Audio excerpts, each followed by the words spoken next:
Welcome to the Broken Pie Chart Podcast, episode 210. I'm your host, Derek Moore. With me once again is my semi-permanent co-host, CEO of ZEGA Financial, Jay Pestrichelli. Jay, how you doing today? Doing good, Derek. Look, I feel like getting a little jealous. You've been having Mike on. You're pushing me out. Like now I got to fight for my spot, I feel. Well, it is a competition, much like F1. If you want to stay on the grid, you got to stay performing. And I got to tell you, a lot of good comments from Mike. So you got to really bring it this week, Jay. I'll try to bring it to keep up with Mike. Mike's great. At this point, I'm glad you absolutely. You've got first position right now, though. So we'll see if you can keep it today, position. Jay. All right. Try not to lose it. All right. Well, let me start here. There's every number of people. I always love people, send us charts. We find charts online.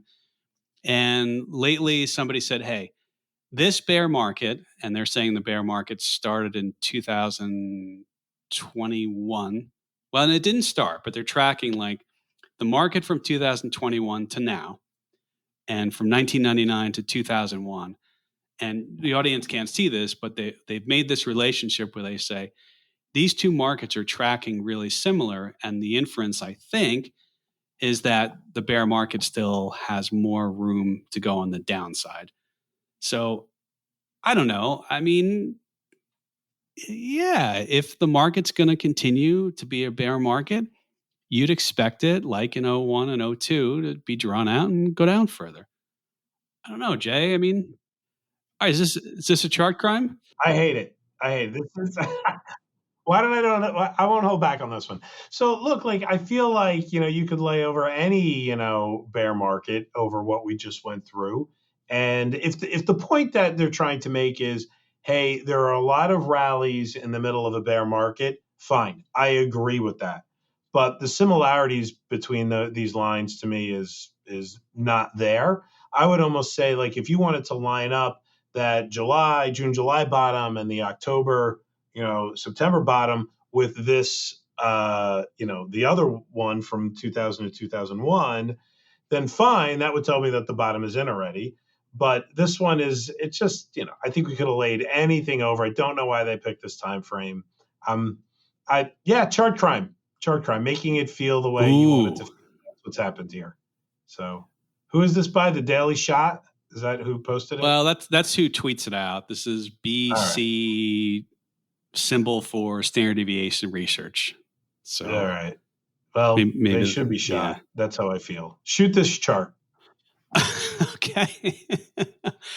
By the way, all right, I'm going to bring up another relationship, and I think this is so cool. I don't know what the heck to do with this. Bloomberg's Tracy Alloway.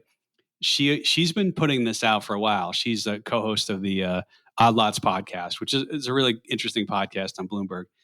She traces the price of Bitcoin against the price of avocados. Again, I have no idea what to do with this, Jake, but boy, this looks cool, doesn't it? It's funny. It's funny to take those two things and throw them on a chart, and they both have been trending sideways since July, right at the low end of their range. But, look, Bitcoin bottomed out, much sooner, like December, January of 2022, whereas avocado was at its all-time high at that point. But you're right. If you go back, the last, what's the time frame you'd say on this, right? That's when do they trend together? Is that July, August time frame? Yeah, I think this goes back to 22 or something. Yeah. Sorry, actually, I misspoke. I was reading the June as a January. So June of 2022, avocados were at their all-time. Is that an all-time high? It must be. I remember how expensive. I have no clue. I have no idea.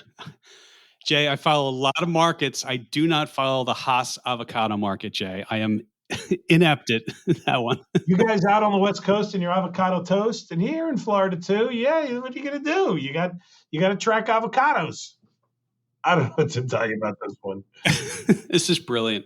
You want to rub your Bitcoin on some toast? There you go. Yeah, I mean, avocados might be worth more than Bitcoin at some point, but that's another discussion, Jay, where you and I are on opposite sides of the aisle there. I feel this is going to be a good one today. We're going to be battling this whole discussion today, Derek. All right, so everyone. All right, so let's bring it back to the market. Something I noticed recently. I ran some analysis, which really just means I downloaded some stuff and put it into a chart. to make myself look smarter than I really am. And what I did was I looked at the yield spread between two things: double B bonds. So double B are like the highest rung of high yield bonds, so junk bonds. And I looked at their yield minus the yield on 2-year treasuries and minus the yield of the 3-month treasury. And what you find is, so the way to think about this, when yields are very narrow, that difference is very small, it's narrow, you're not getting paid as much of a premium on high yield bonds versus treasuries.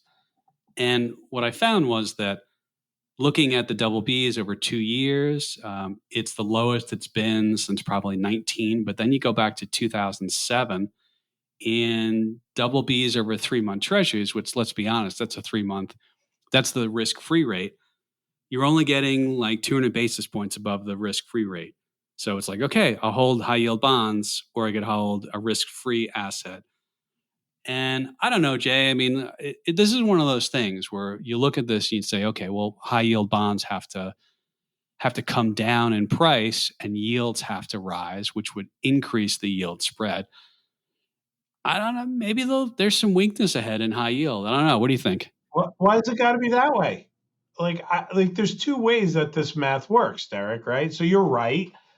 Yields on high yield could go up, and then this spread would even out, or the yield on the treasury could drop. Right? That's another way that this fixes itself. Fixes Fair maybe enough. normalizes. So like I don't know. By the way, it has been. You're absolutely right that this relationship has existed, and it seems that when this spread narrows the most was kind of before some rocky times in the market, right? '07 is a pretty low time. I don't see this issue, by the way, in 2000, 2001, although you chose to show that as the bear market we're going to follow earlier. So, I'm starting to see a theme with you here today.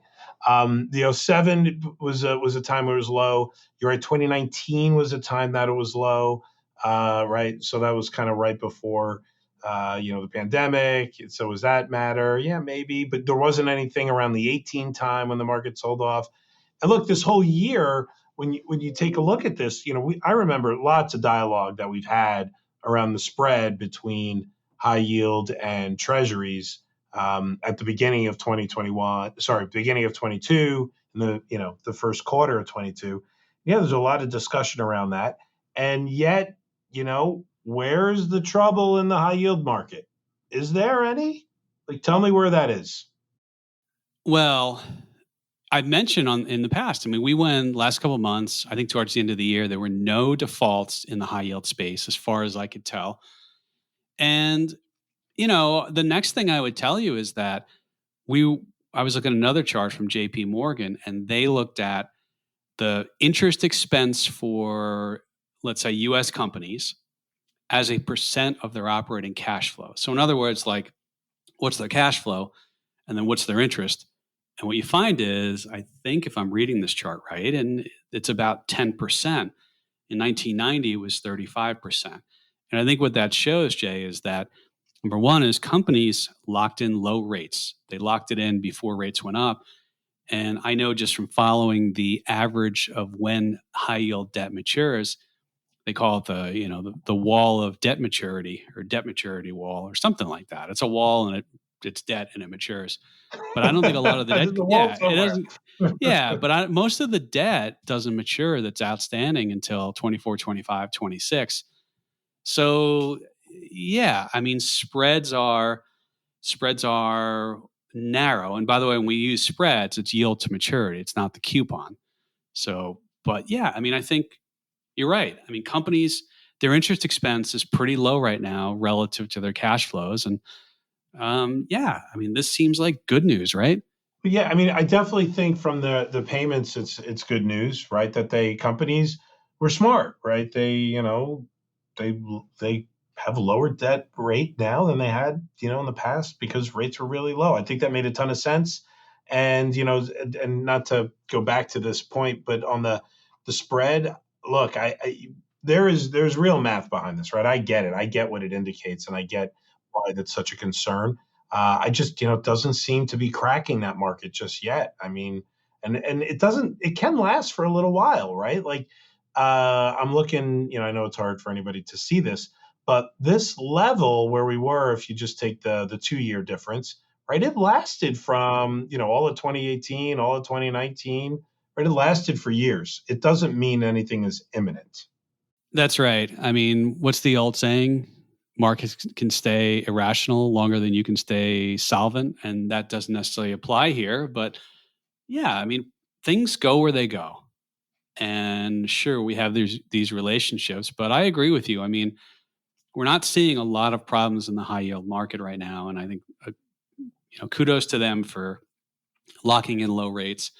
And issuance of high yield bonds have not been that high, meaning companies aren't necessarily going to the high yield market in any size. So, all right. So this is one of those, Jay, as we always say, I'll let you know when it happens, right?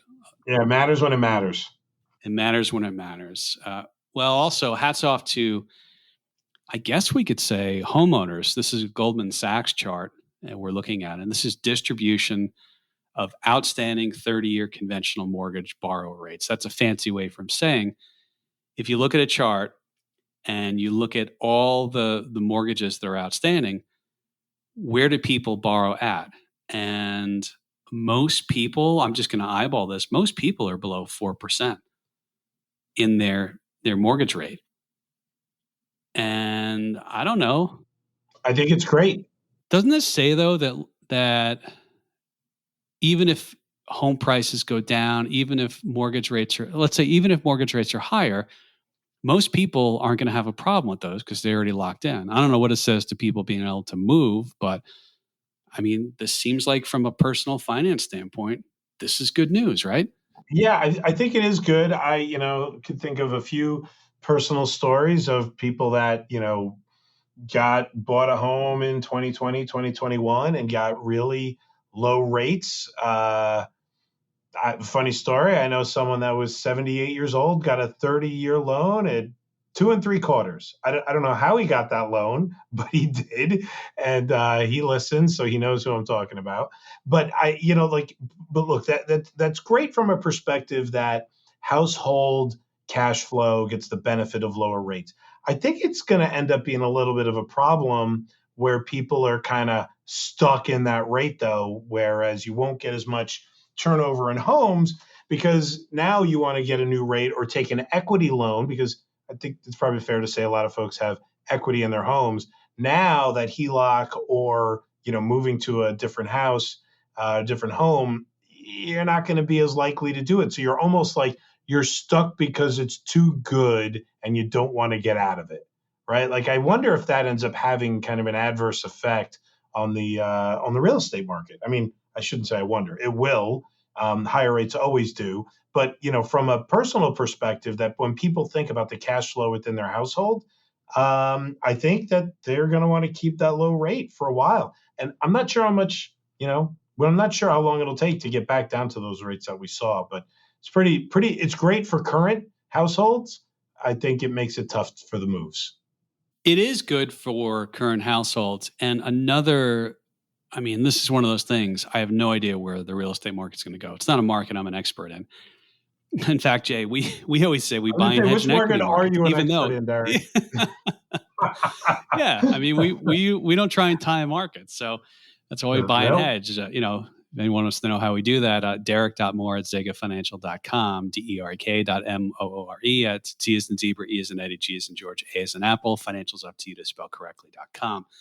All right. Yeah. But I mean, that could keep inventory low too. And I've heard just from some realtors out here in the Scottsdale, Arizona area saying inventory is really low. And part of it is if you have one of these low rates, like if you sell your house and you buy something else, you get out of a 3% mortgage and you got to go to a 6% mortgage. So maybe that helps the housing market stay higher than it is. But who knows on that? I don't know. We'll see when we see. I'll tell you who's not done a good job of locking in lower rates, and that's the national, our federal government. Jay, they have some issues, and the issue is our debt keeps rising, and despite the debt going up really, quite a bit over the last, I don't know, 10, 20, 30 years, the net interest payments have not gone up quite as much. And that's because interest rates have been low. So, Jay, I don't know if you know this, but in 2022, the estimate is the federal debt held by the public. So debt's actually 30 trillion, but it's only 24.3 trillion held by the public. The other stuff is like loaning it out. It's like loaning out to your kid, but everybody lives in the same house. Right. So this is not held by the government when you say loaned out to the public. Right. It's not intergovernmental loaning, but 24.3 trillion, and the interest payment's going to be about 680 billion, and that's going up. The average interest rate I calculate is about 2.8%. And the average maturity of outstanding debt, meaning what are the treasury bonds that are out there, about 5.17 years. So, Jay, here's the quick math. I say, let's say that debt grows annually at 6%.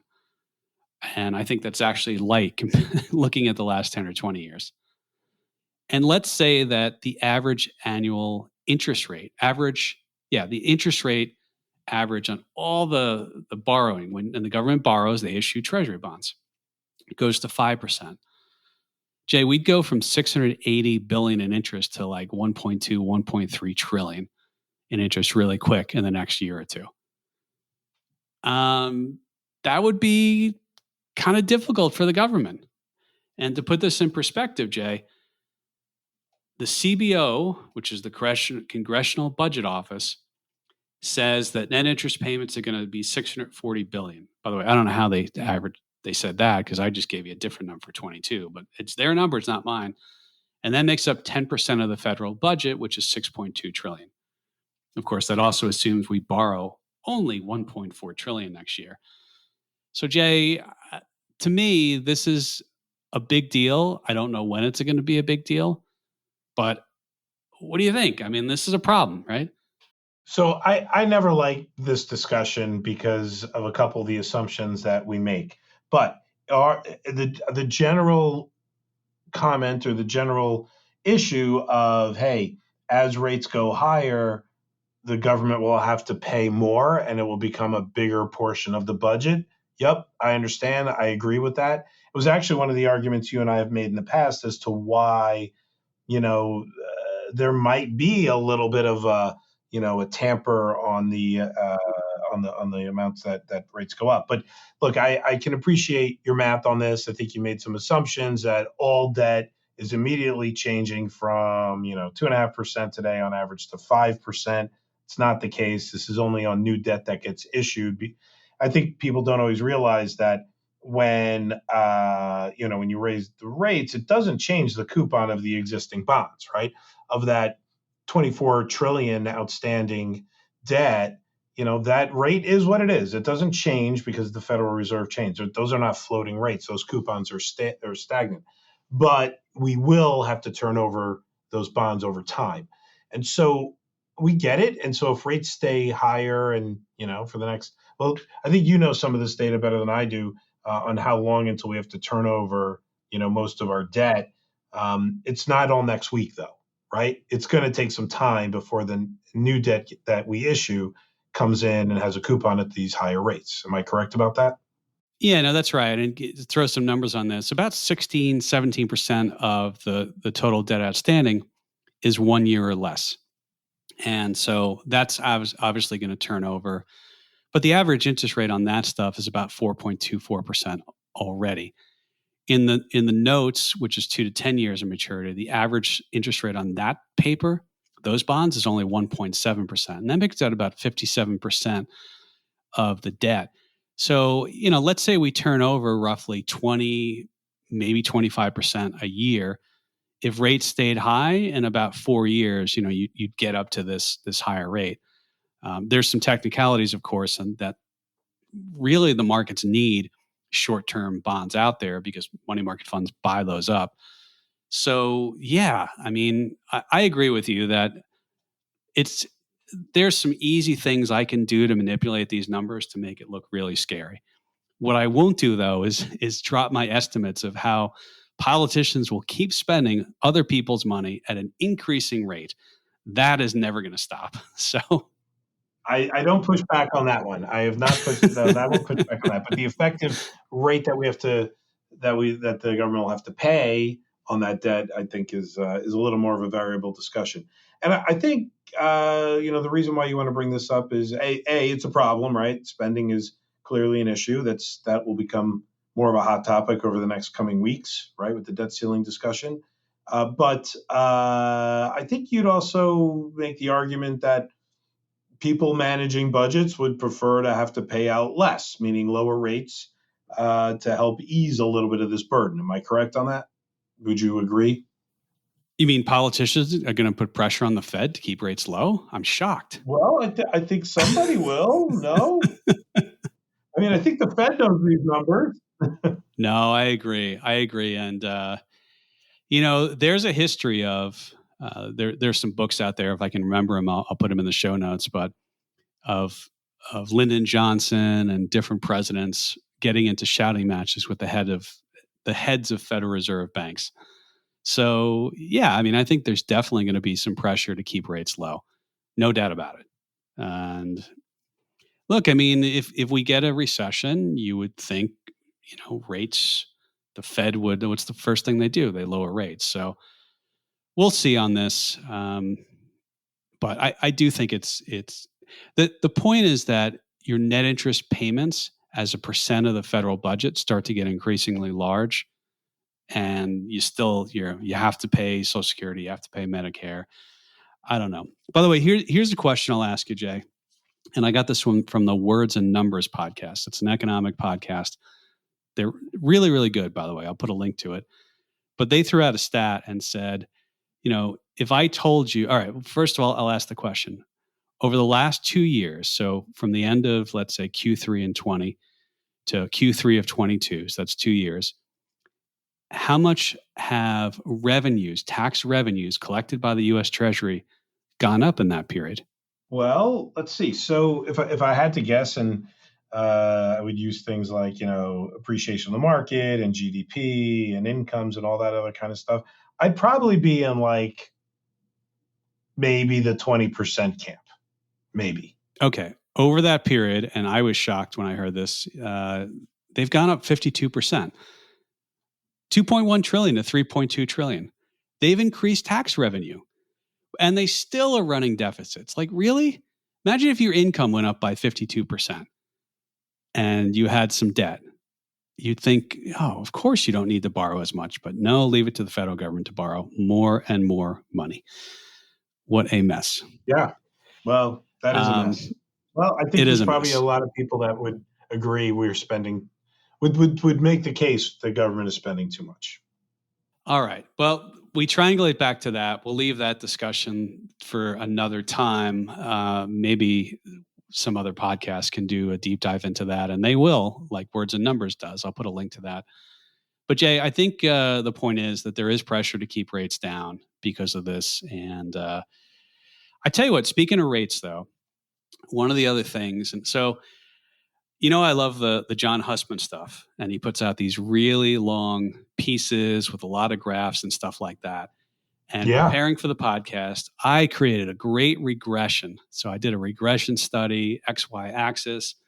I downloaded data of the nominal growth of GDP and the 10-year Treasury yield, because I know there's a relationship, meaning that the 10-year Treasury yield tends to hover around what the nominal growth in GDP is. So, Jay, I do all this work, and then I see something from John Hussman where he's done it better than me, with a better looking graph and everything like that. But I think you're in good company that you at least have the same thoughts that he had. I mean, you should feel good about that. Yeah. I tell you what, I am going to try and get him talk on about a this graph. I'm going to try and get him on a podcast at some point. Him and I could spend 3 hours together talking about this. But the graph is this. And it's when you look at the growth in nominal GDP, which is not a difference, it doesn't account for changes in inflation. Meaning if your nominal GDP goes up 10%, but your inflation went up 10%, you have zero growth. So it's just looking at nominal GDP. Nominal GDP at the end of the Q4 was plus 7.38%. versus the 10-year treasury had a yield of 3.88%. And so you look at this and you say, all right, one of these either nominal GDP growth has to come down or the treasury yield has to come up, because when you look at my chart and then you look at John Hussman's chart, which is better than mine, he looks at the 10-year trailing growth rate of nominal GDP and he compares it to the 10-year treasury yield. And guess what? When growth is down nominally, treasury yields tend to be down, Jay. So the point of this is, if we get inflation to come down, which should lower nominal GDP, okay, 10-year yields can come down. But right now there's a mismatch, Jay, in this, and either yields have to come up or growth has to come down. Which is it? Yeah, it's probably a little bit of both, Derek, right? It's probably yields will come down and growth will probably be fine, right? So, yeah, you're right. We're off the line, right? You've drawn a nice line here, which kind of shows. So, let's hit that again, right? So based off of, and I can't tell which dot plot is the most recent one here, but based off where we are today on the 10-year treasury, do you want to round to four? Are you okay rounding Sure. to four? Yeah. So if we round to four, historically speaking, right, the dot plot says the nominal GDP should be somewhere between what, 5 to 7? Yeah, I'd give it that. Yeah. Yeah. And how much of that is inflation in that number? Well, I mean, I think I should have run that one as well, but I'd guess, inflation's been averaging what over the last, 10 years or so. What is that? 2.5%. So, Yeah. So in that scenario, right, we're so take that off the 5, right? So growth is more, GDP is more in the 2. So it's, we're probably that rates have to come down and maybe, growth ticks a little. But you're right, we're way off the line where we would normally be somewhere in this, 5% versus 5% on GDP versus 4% on the treasury. And but we don't think we have, real GDP in that 5 range, right? So listen, I think inflation has definitely kind of kept this thing close. Take it out, and then I think you're way off the line. So to your question, which one happens first?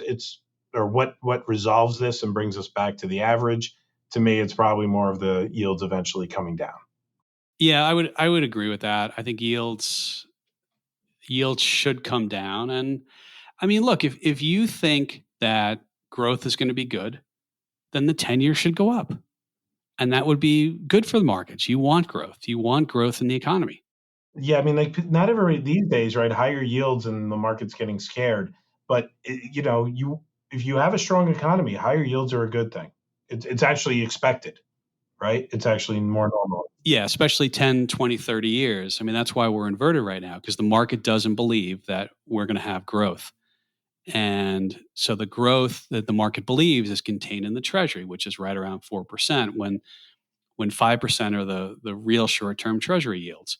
That's how you get the inversion. There's this mismatch in expectations. But as you say, you want, like, if the 10-year goes higher, your growth should be higher based upon this. That's a good thing.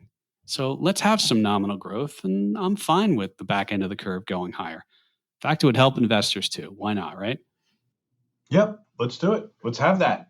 How do we push that button? Let's talk to. We'll have to talk to Powell about that. But then again, the Fed. I don't think the Fed has done much to really. We doubt what they've done has really had that much of an effect. It's overstated. But Tom Lee, by the way, bringing it back to valuations in the markets, Tom Lee, the perennial bull who goes on CNBC a lot. I don't know if he's been on Bloomberg. I think you have that corner. No, he's been on Bloomberg too, right? As well, I think, Tom Lee. I do think he has been on Bloomberg. Yes. Yeah.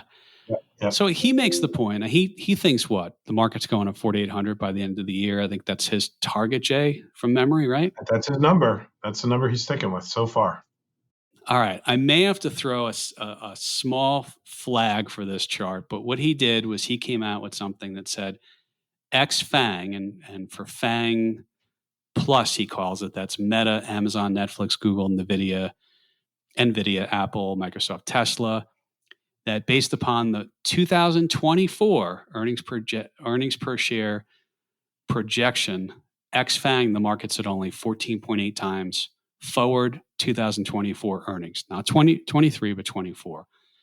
And he also makes the point that, the NASDAQ plus FANG has had a downtrend and it's broken out recently. So I don't know. I think, why not 2034 forward earnings?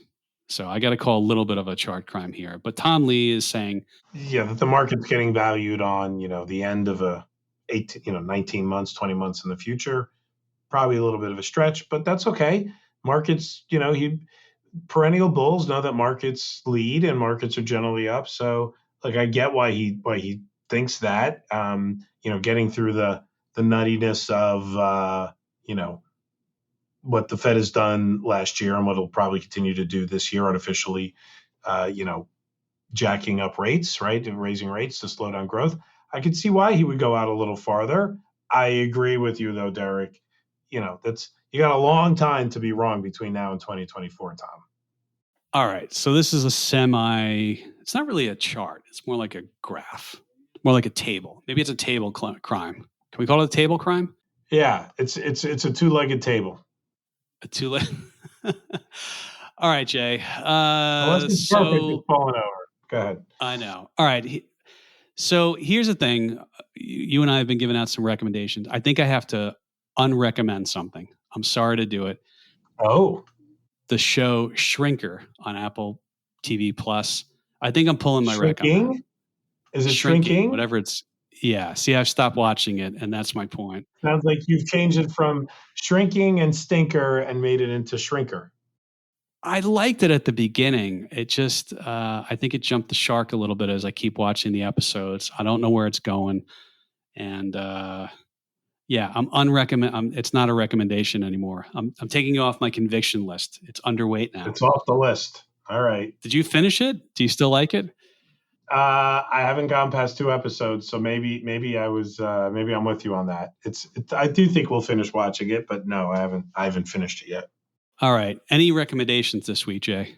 Yeah. I binge watched the whole series of The Consultant. That's on Prime with Christoph Waltz. If you remember him, he's been in a couple movies. He was in Django Unchained. He was in Inglourious Bastards. Really, I thought it was an interesting show. They're quick. They're like 35-minute episodes. So it's not, and there's only 8 of them. So it's not a big time suck. So I banged that out in like 2 days. So that went quick. And then I have to mention The Mandalorian. So I got to watch the season 3 premiere, and I thought it was very good. They still got the stuff, in my opinion. So those are the 2 I would say. I've never been into The Mandalorian, but I'm not into superhero movies either. I don't do them. I mean, my son, of course, I went to go see him with my son. I think I told you when I saw Endgame at the end. I don't want to spoil it for anybody. Anyway? Michael Douglas shows up. Who hasn't seen Endgame by now? Come on. I don't know. I'd never seen any of them, and I'm like, what is Michael Douglas doing in this movie? I had no idea he was in one of the other series of. It's like, what is Gordon? Why is Gordon Gekko showing up here? I didn't quite get it. Completely irrelevant as to whether you should like or not like that movie, but that's fine. That's fine. Yeah. All right. Listen, here's what I'd say. You're a Star Wars kid. Like you were born in the early 70s, right? So like you got to stick with The Mandalorian, and it's not Boba Fett for anybody that watches Star Wars. Mandalorian's a different guy in his armor, but I'm surprised you don't like it. Yeah. By the way, we've had some good feedback on your Poker Face recommendation, which I haven't watched yet. Michael, one of the listeners to the show, said, please pass that along. He really is into that show.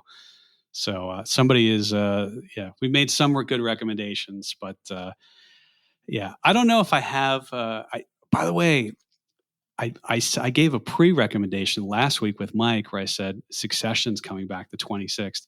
Have you seen the trailer yet for Succession? It's awesome. Yeah, I'm looking forward to it. Looking forward to Succession. The 26th, it's coming back. You got me into that one. Yep, absolutely. So that's I really don't have anything new, to be honest with you. So I guess we'll leave it there. I'm going to go trade avocado futures. There really can't be avocado futures, can there, Jay? I listen. I think you would feel better owning avocado futures than Bitcoin. Just knowing you, just my 2 cents on you. I mean, I once bought rough rice futures. I shorted rough rice futures. That was probably 2000. When was that? 2005, 6? I can't remember, Jay. But yeah. All right. Well, next week we'll come back with an all new show. We'll cover the Haas avocado market in depth for 3 hours. But no, we won't do that. Jay, thanks again for coming on today and for the recommendations, which apparently have been better than mine. Thanks, Jay. Thanks, Derek. All right. See you, everyone. Bye.